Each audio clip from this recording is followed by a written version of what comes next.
اتكلمنا في فيديو فات عن اسباب تراجع اللثه وعلاجها عند الدكتور، ففي الفيديو ده انا هقول لك على شويه طرق طبيعيه عشان تقلل من تراجع اللثه دون وانت قاعد في البيت من غير ما تروح للدكتور. يلا بينا.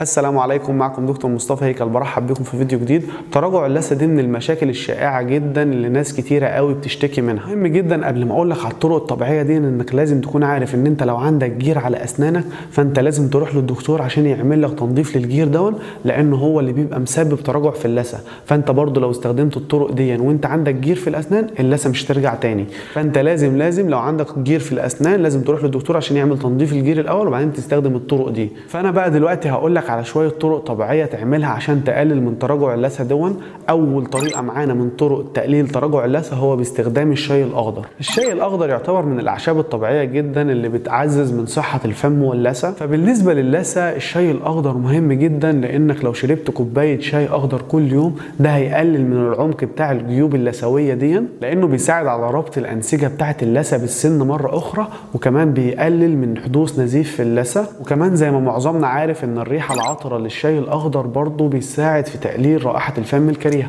دي اول طريقه معانا. تاني طريقه معانا برضو من الطرق اللي هتقلل من تراجع اللثه دون هو انك هتستخدم زيت السمسم. وبتستخدم زيت السمسم دون كمضمضه بتتمضمض بيها لانها بتساعد على قتل البكتيريا المسببه لتراجع اللثه. ومش بس كده، زيت السمسم كمان بيساعد في تقليل رائحه الفم الكريهه. دي تاني طريقه معانا. تالت طريقه معانا برضو ممكن نستخدمها هو باستخدام زيت جوز الهند مع ملح جبال الهيمالايا.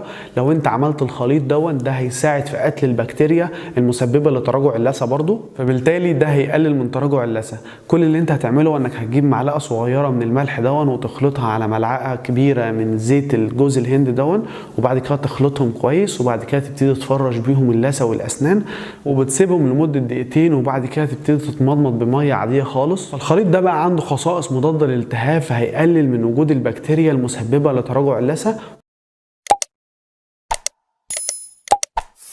رابع طريقه معانا للتقليل من تراجع اللثه هو باستخدام جل الصبار. جل الصبار ده بيبقى موجود في معظم معاجين الاسنان اللي بتحتوي على الاوليفيرا. كل اللي انت هتعمله هو انك هتروح الصيدليه وتجيب معجون اسنان بيحتوي على الاوليفيرا دون، وبعد كده تبتدي تغسل اسنانك بيه، فده هيقلل ويحمي اللثه من ان يحصل فيها تراجع. خامس طريقه بقى لتقليل تراجع اللثه هو باستخدام زيت القرنفل. معظمنا عارف ان زيت القرنفل بيساعد في تقليل الم الاسنان، ومش بس كده هو كمان بيساعد الريحه العطره بتاعه زيت القرنفل دون بتساعد في تقليل رائحه الفم الكريهه.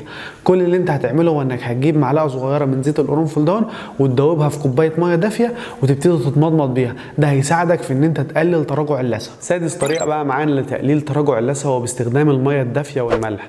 الميه الدافيه والملح لها خصائص مهمه جدا لانها بتقتل البكتيريا اللي بتبقى موجوده في الفم، والبكتيريا دي بتسبب تراجع في اللثه.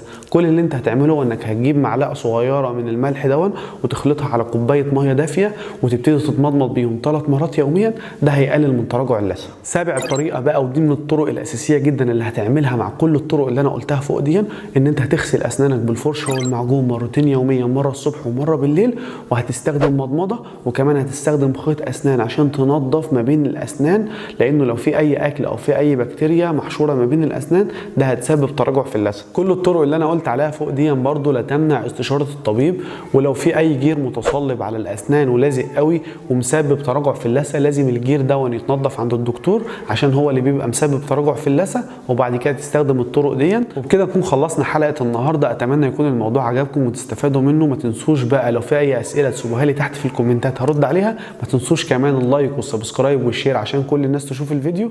اتمنى لكم صحه كويسه. سلام.